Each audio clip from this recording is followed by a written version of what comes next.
कुकू और गुड़िया बेटी, आप घर में ही रहना, मैं आपके लिए नदी से पानी लेकर आती हूँ। मम्मा, मैं तो उड़ सकता हूँ, मुझे भी साथ ले जाएं। मैं भी जाऊंगी, मुझे भी उड़ना आ गया है। नहीं गुड़िया बेटी, आपको अभी अच्छे से उड़ना नहीं आता, और कुकू आप घर में छोटी बहन का ध्यान रखोगे। ऐसा कहते हुए मम्मा चिड़िया नदी पर चली जाती है। मम्मा चिड़िया के बाहर जाते ही दोनों बहन भाई में लड़ाई शुरू हो जाती है। मैं तुमसे अच्छा उड़ सकता हूँ, ऐसा कहते हुए कुकू घर के अंदर ही इधर उधर उड़ने लगता है। ऐसे पंख हिला रहे हो जैसे कौवा उड़ रहा हो, मैं तुमसे अच्छा उड़ सकती हूँ। फिर गुड़िया भी उड़ने की कोशिश करती है, मगर कुकू अपनी बहन को पीछे से धक्का दे देता है। गुड़िया नीचे गिर जाती है और उसके पाँव पर चोट लग जाती है। गिर गई, गुड़िया गिर गई। तुमने मुझे धक्का दिया है, मैं मम्मा को बताऊंगी, तुम बुरे हो, तुम जलते हो मुझसे। जब मैं ठीक से उड़ना सीख लूंगी तो मैं मीठे मीठे फल लाया करूंगी और तुम्हारे सामने बैठकर खाया करूंगी। बोल तो ऐसे रही हो जैसे मुझे उड़ना ही नहीं आता। मम्मा चिड़िया भी अपने मटके में पानी भर लेती है। हरियाली तोती भी नदी पर पानी लेने आई हुई थी। दोनों बैठकर थोड़ी देर बातें करने लगती हैं। चिड़िया बहन, मेरे बच्चे तो हर समय आपस में लड़ाई करते रहते हैं। मैंने भी उनके पापा से कह दिया है कि उन्हें अब सख्ती की जरूरत है। हरियाली बहन, सब बच्चे ऐसे ही करते हैं, मेरे बच्चे भी ऐसा ही करते हैं। वो भी ऐसे ही लड़ते रहते हैं, मगर बच्चों को सख्ती से नहीं बल्कि प्यार से समझाना चाहिए। अच्छा, अब मैं जाती हूँ, दोनों फिर से लड़ रहे होंगे। फिर हरियाली और चिड़िया अपने अपने घरों को चल देती हैं। मम्मा, भाई ने मुझे धक्का दिया, देखे मेरे पाँव पर चोट लगी है। मम्मा, इसे उड़ना तो अभी आता नहीं है, ये उड़ने की कोशिश कर रही थी कि गिर गई, इसमें मेरा क्या दोष। कुकू बेटा, आप बड़े हैं, मैंने आपसे गुड़िया का ध्यान रखने का कहा था। ध्यान? और ये मेरा रखेगा? ये तो मुझे उड़ता हुआ देख ही नहीं सकता, बंदर कहेगा। तुमने मुझे बंदर कहा? मैं छोड़ूंगा नहीं तुम्हें। अच्छा बच्चों, अब बस भी करो, ऐसा ना हो कि मुझे गुस्सा आ जाए। फिर दोनों बच्चे चुप करके बैठ जाते हैं। दूसरे दिन मम्मा चिड़िया अपने बच्चों से कहती है, मैं दाना लेने जा रही हूँ, आज मुझे दूसरे जंगल जाना होगा और मेरे पीछे से कोई लड़ाई नहीं करनी। जिसने आज लड़ाई की मैं उसे काले जंगल में छोड़ आऊंगी। फिर तो कुकू आज काले जंगल में ही जाएगा। चुड़ैल कहीं की। मम्मा चिड़िया चली जाती है। मम्मा चिड़िया के जाने के थोड़ी ही देर बाद कुकू और गुड़िया फिर से लड़ाई शुरू कर देते हैं। ये खिलौना मेरा है, ये मुझे दो। ये मेरा है मम्मा, ये मेरे लिए लाई थी। मेरा है, ये मेरा है। ऐसा कहते हुए कुकू गुड़िया से खिलौना छीनकर खिड़की से बाहर फेंक देता है। तुमने मेरा खिलौना बाहर फेंक दिया, मैं बताऊंगी मम्मा को, तुम बहुत गंदे हो। गुड़िया खिड़की के रास्ते बाहर चली जाती है। मम्मा ने बाहर जाने से मना किया था और तुम्हें अभी अच्छे से उड़ना भी नहीं आता। गुड़िया जैसे ही बाहर जाती है, कौवे और कौवी का बेटा जग्गू कौवा गुड़िया का खिलौना उठाकर भाग जाता है। रुको रुको, ये मेरा है, ये खिलौना मेरे भाई ने खिड़की से बाहर फेंका था। मगर जग्गू नहीं रुकता। गुड़िया भी जग्गू के पीछे उड़ती है। गुड़िया कभी उड़ती तो कभी नीचे गिरती। उसे तो अभी ठीक से उड़ना नहीं आता था। आहिस्ता आहिस्ता वो ऊंचाई में चली जाती है। वो अपने पंखों पर कंट्रोल खो देती है। ऊंचाई में तेज हवा गुड़िया को उड़ाते हुए दूर ले जाती है और गुड़िया अपने पंख रोक लेती है और वो आहिस्ता आहिस्ता नीचे आती आती दूर निकल जाती है और एक बेरी के कांटेदार पेड़ के ऊपर गिर जाती है। उसका शरीर घायल हो जाता है, वो कांटों में फंस जाती है। मम्मा, मेरे पंखों में बहुत दर्द हो रहा है, मम्मा मुझे यहाँ से निकालें। ऐसे गुड़िया रोती रहती है, मगर वहाँ कोई भी नहीं था जो उसकी आवाज सुनकर उसे बाहर निकालता। शाम होने से पहले ही मम्मा चिड़िया भी घर लौट आती है। अपनी बेटी को ना देखकर मम्मा चिड़िया कुकू से पूछती है, कुकू बेटा, गुड़िया कहाँ है? मम्मा, मैंने उसे बहुत रोका था, मगर वो अपना खिलौना उठाने घर से बाहर चली गई और अब तक लौट कर नहीं आई। ये सुनकर मम्मा चिड़िया रोने लग जाती है। तुमने जरूर गुड़िया का खिलौना बाहर फेंका होगा, वो तो बहुत छोटी है। अगर उसे कोई चील उठा कर ले गई तो तुम अपनी बहन कहाँ से लोगे? ये सुनकर कुकू भी रोने लग जाता है। मम्मा, मुझे नहीं मालूम था कि गुड़िया दूर चली जाएगी। मम्मा, चले हम गुड़िया बहन को ढूंढने जाते हैं। नहीं, आप घर में ही रहें, मैं जाती हूँ। फिर मम्मा चिड़िया घबराई हुई घर से निकलती है। हरियाली बहन, मेरी गुड़िया कहीं चली गई है, वो आपके घर में तो नहीं है? नहीं नहीं चिड़िया, गुड़िया यहाँ तो नहीं आई, मेरे बच्चे तो घर में ही हैं। न जाने कहाँ होगी मेरी बच्ची, उसे अभी ठीक से उड़ना भी नहीं आता। चिड़िया, पहाड़ों पर बड़ी चील भी रहती है, कहीं वो चील तो गुड़िया को उठा कर नहीं ले गई? मुझे भी यही डर है, मैं अभी पहाड़ों पर जाती हूँ। फिर मम्मा चिड़िया पहाड़ों की तरफ जाती है। दूर से ही मम्मा चिड़िया छुप कर देखती है। चील और उसका बेटा पहाड़ों पर बैठे हुए दाना खा रहे थे। ये देखकर चिड़िया को तसल्ली होती है। शुक्र है ये चील तो मेरी बेटी को उठा कर नहीं लाई। अब मुझे नदी पर जाना होगा, हो सकता है गुड़िया खेलने नदी पर चली गई हो। फिर मम्मा चिड़िया नदी पर चली जाती है। नदी पर जग्गू कौवा अपने मम्मा गौरी कौवी के साथ बैठा हुआ था। उसके पास वही खिलौना था जो मम्मा चिड़िया ने अपनी बेटी गुड़िया को लेकर दिया था। जग्गू बेटा, ये खिलौना आपने कहाँ से लिया है? लेना कहाँ से है, ये मैंने अपने बेटे को मेले से लेकर दिया था। हाँ आंटी चिड़िया, मैंने ये खिलौना गुड़िया से तो नहीं छीना। जग्गू बेटा, सच सच बता दो, मेरी बेटी कहाँ है? मुझे क्या मालूम, मैं तो उसका खिलौना छीनकर सागर की तरफ भागा था, फिर वो गिर गई। चुप कर जाओ, पागल कहीं का। मम्मा चिड़िया जल्दी से वहाँ से उड़ती है और सागर की तरफ जाती है।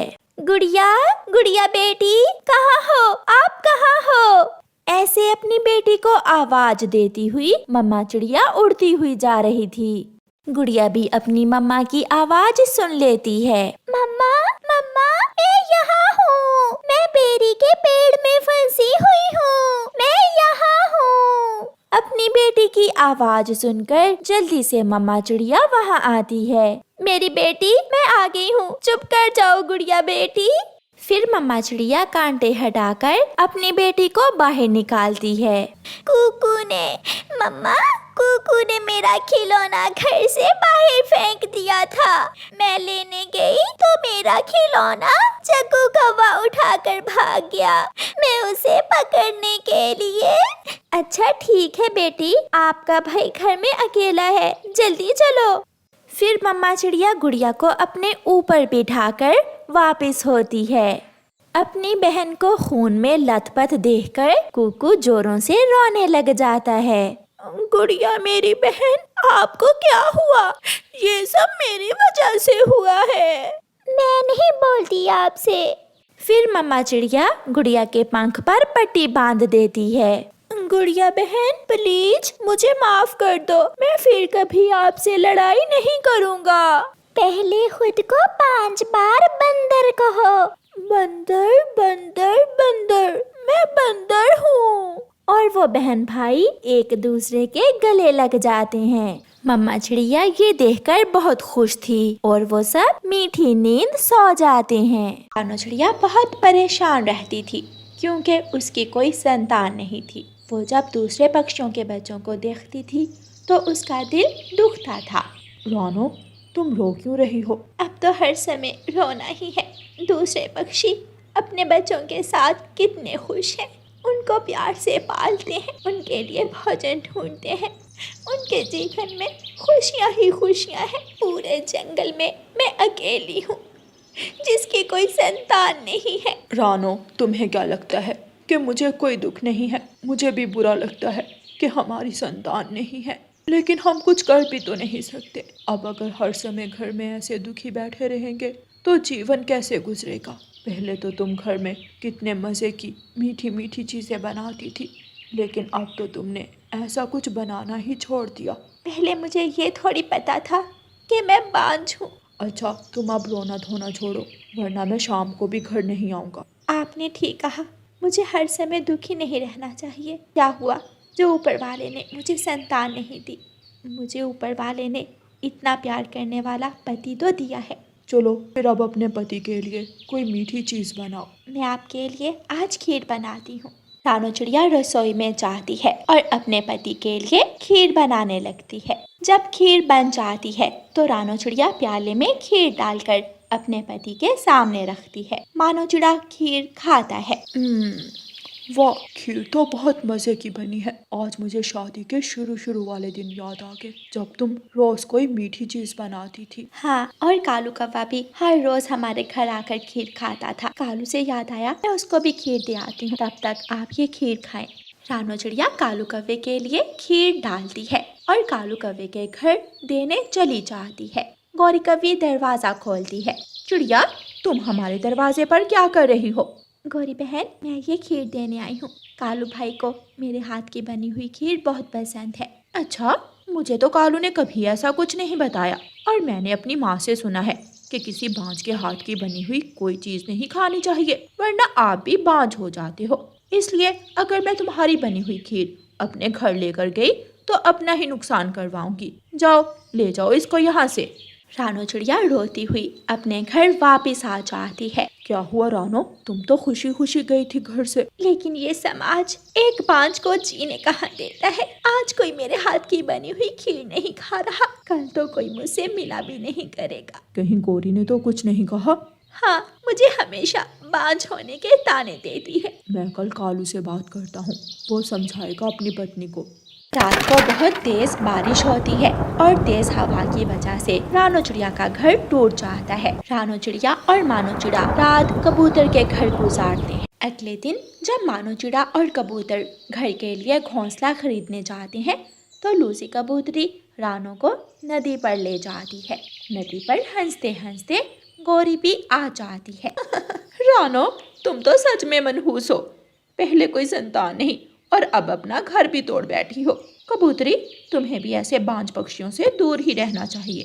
गौरी, चुप कर जाओ। रानो पहले ही बहुत परेशान है और संतान का होना या ना होना हमारे हाथ में थोड़ी है। अब तुम मानो या ना मानो, मनहूस तो रानो है।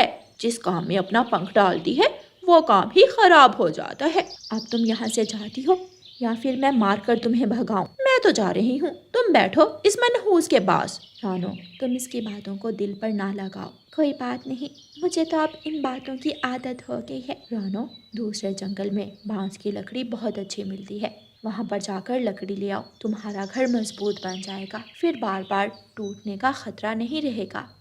अगले दिन रानो चिड़िया और मानो चिड़ा दूसरे जंगल बांस की लकड़ी लेने चले जाते हैं। रानो, तुम ऐसे ही मेरे साथ आ गई हो। अभी मुझ में इतनी ताकत है कि मैं अपना घर दोबारा बना सकता हूँ।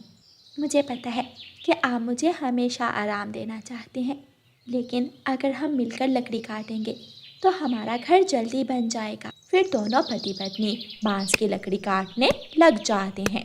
रानो एक बांस की लकड़ी काटने लगती है तो रानो को बांस में चमकती हुई रोशनी नजर आती है। वो मानो चिड़े को आवाज देती है, मानो जी यहाँ आए, ये कैसी रोशनी है? रोशनी बांस में कैसे आ रही है? वो बांस का टुकड़ा उठाते हैं तो उसमें नन्ही सी चिड़िया होती है। आप कौन हो बेटा, और इस बांस में क्या कर रही हो? मैं इस बांस में 3 दिनों से हूँ। क्यों बेटा, आप यहाँ पर क्यों हो? आप अपने घर जाओ, आपके माता पिता आपके लिए फिक्रमंद होंगे। लेकिन मेरे तो माता पिता ही नहीं है। बेटी, क्या हुआ आपके माता पिता को?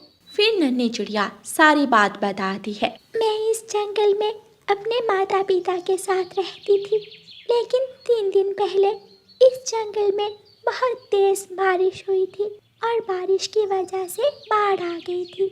हर जगह पानी जमा होने लग गया था, तो मेरी माँ ने मुझे इस बांस के टुकड़े में छुपा दिया।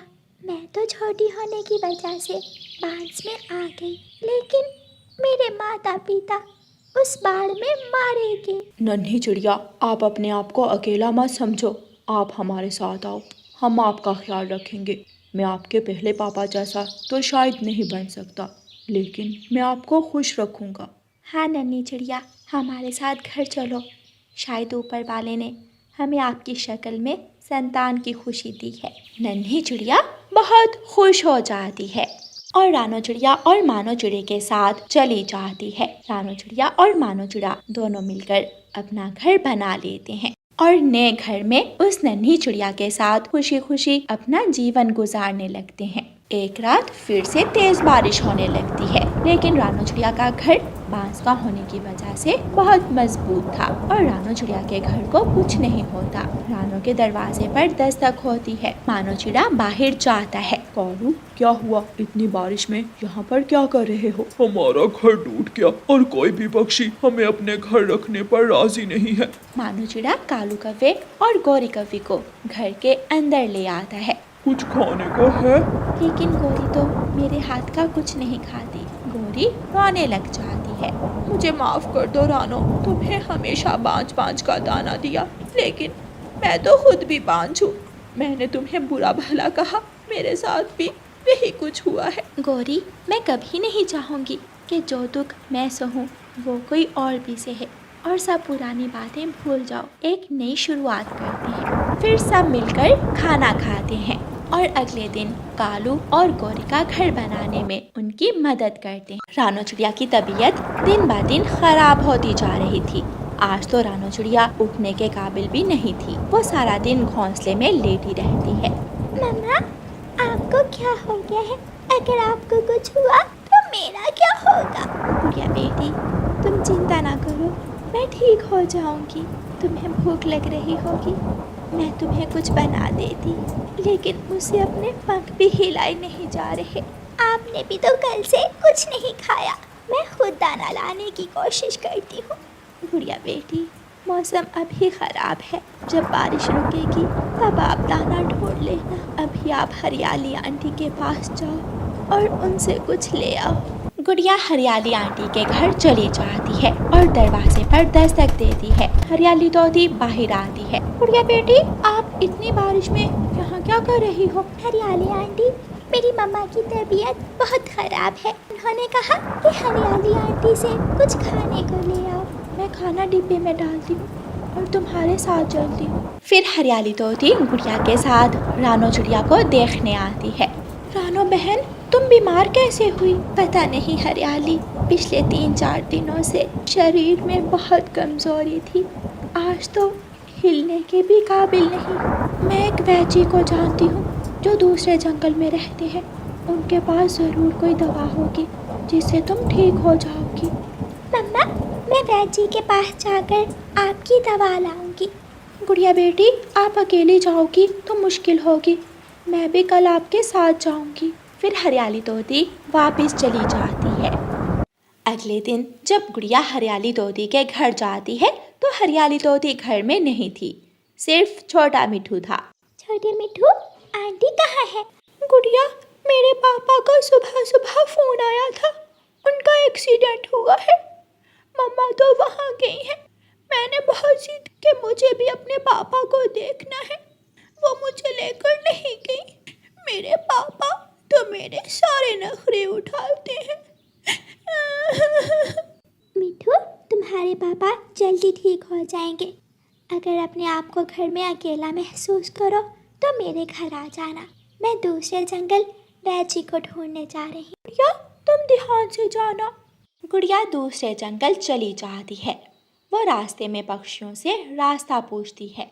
गौरी आंटी, आपको पता है कि जो दूसरे जंगल में वैजी रहते हैं उनका घर अभी कितना दूर है? तुम तो गलत रास्ते पर जा रही हो। वैजी का घर तो दूसरे वाले रास्ते पर पड़ता है। अगर इस रास्ते से जाओगी तो कभी वैजी का घर नहीं मिलेगा। शुक्रिया गौरी आंटी, मैं अभी दूसरे रास्ते पर जा। गुड़िया वहाँ से चली जाती है। गौरी, वैजी का घर तो इसी रास्ते पर पड़ता है। हाँ, तो मैंने क्या ठेका उठा रखा है सबकी मदद करने का? जब जिसका दिल चाहा आकर मुझसे मदद मांगने लग जाता है।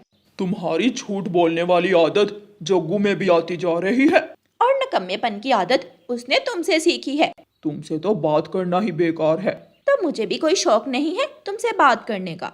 गुड़िया रास्ते में जा रही होती है कि उसे लूसी कबूतरी मिलती है। आप तो रानू की बेटी हो। जी, वो मेरी मम्मा है, उनकी तबीयत खराब है, मैं वैजी को ढूंढने जा रही हूँ। लेकिन गुड़िया बेटी, वैजी का घर तो कालू और गोरी के घर से होकर जाता है। लेकिन उन्होंने कहा कि वहाँ घर नहीं है। उन दोनों को तो मासूम पक्षियों को बेवकूफ बनाने की आदत है, तुम उनकी बात पर यकीन ना करो। फिर गुड़िया दूसरे जंगल के रास्ते उड़ती है और जल्द ही वैजी के घर पहुंच जाती है। क्या हुआ नन्ही चिड़िया, आप यहाँ क्या कर रही हो? आप वैजी हो ना? मेरी मम्मा की तबीयत बहुत खराब है, उनसे उठा भी नहीं जा रहा। ये बीमारी आजकल पक्षियों में फैल रही है। उनका जिस्म बहुत कमज़ोर हो जाता है और वो कोई काम भी नहीं कर सकते। मेरे पास उसकी दवा थी, लेकिन अब वो ख़त्म हो गई है और मेरे पंख पर चोट लगी है। मैं कहीं उठकर जा भी नहीं सकता। आप मुझे बताएं, मैं दवा बनाने के लिए जड़ी बूटी ले आऊंगी। लेकिन बेटा, आप तो अभी छोटे हो, आपको उस जड़ी बूटी का पता नहीं चलेगा। वैजी, मैं अपनी मम्मा की खातिर कुछ भी कर सकती हूँ। आप मुझे बताएं, वो जड़ी बूटी कहाँ मिलेगी? वो जड़ी बूटी पहाड़ों वाले जंगल में मिलती है और उसका रंग लाल होता है। गुड़िया वहाँ से जड़ी बूटी का पूछकर पहाड़ों वाले जंगल की तरफ उड़ जाती है। पहाड़ों वाले जंगल में बहुत तेज बारिश और हवा चल रही थी। गुड़िया इधर उधर सभी जगहों पर जड़ी बूटी को ढूंढ रही थी, लेकिन उसे अभी तक जड़ी बूटी नहीं मिली थी। ऐ ऊपर वाले, मेरी मदद कर, मैं कैसे अपनी मम्मा को बचाऊं? उस जड़ी बूटी के बिना तो मेरी मम्मा ठीक भी नहीं होगी। गुड़िया को पास में किसी बच्चे के रोने की आवाज़ आती है। गुड़िया आवाज़ की दिशा में जाती है। वहाँ एक फाख्ता का बच्चा था जिसका पंख बहुत घायल था। आप घायल कैसे हुए? मैं हवा में उड़ रहा था कि कोई तेज कांटों वाली झाड़ी आई और मेरे पंख में लग गई। आप मेरी मम्मा को जाकर बता दो, मेरी मम्मा चिंता कर रही होंगी। बच्चा गुड़िया को अपने घर का पता बताता है। गुड़िया जल्दी से फाख्ता के घर जाती है और उसे सब बताती है। फाख्ता गुड़िया के साथ जाती है और अपने बच्चे को उठाकर घर ले आती है। धन्यवाद आपका बेटी, अगर आज आप मेरे बच्चे की मदद ना करती तो मैं अपना बच्चा खो देती। आंटी, मेरी मम्मा ने मुझे यही सिखाया है कि जब किसी को मुश्किल में देखो तो उसकी मदद करो। ये कहते हुए गुड़िया की आंखों में आंसू आ जाते हैं। क्या बात है नन्ही चिड़िया, आप रो क्यों रही हो? आंटी, मेरी मम्मा बहुत बीमार है, उनकी रंगत बहुत पीली हो गई है। वैजी ने कहा कि उनको ठीक करने वाली जड़ी बूटी यहाँ से मिलेगी, लेकिन मुझे तो सुबह से कुछ भी नहीं मिला। चिड़िया बेटी, वो जड़ी बूटी मेरे पास भी है, मैं अभी आपको वो ला कर देती हूँ। फिर फाख्ता गुड़िया को वो लाल रंग की जड़ी बूटी दे देती है। अब जल्दी से जाओ और अपनी मम्मा को जाकर ठीक कर दो। गुड़िया खुशी खुशी वो जड़ी बूटी लेकर वैजी के पास जाती है। वैजी उस जड़ी बूटी से दवा बनाते हैं। गुड़िया वो दवा लेकर अपने घर वापस जाती है और अपनी मम्मा को वो दवा खिलाती है। फिर कुछ ही दिनों में रानो चिड़िया बिल्कुल ठीक हो जाती है। मेरी मम्मा ठीक हो गई। हाँ, मेरी बेटी ने मुझे बचा लिया। फिर दोनों माँ बेटी खुशी खुशी रहती हैं। प्यारे दोस्तों, इस कहानी को लाइक, अपने दोस्तों के साथ शेयर और चैनल को सब्सक्राइब करना बिल्कुल मत भूलना। आपका धन्यवाद।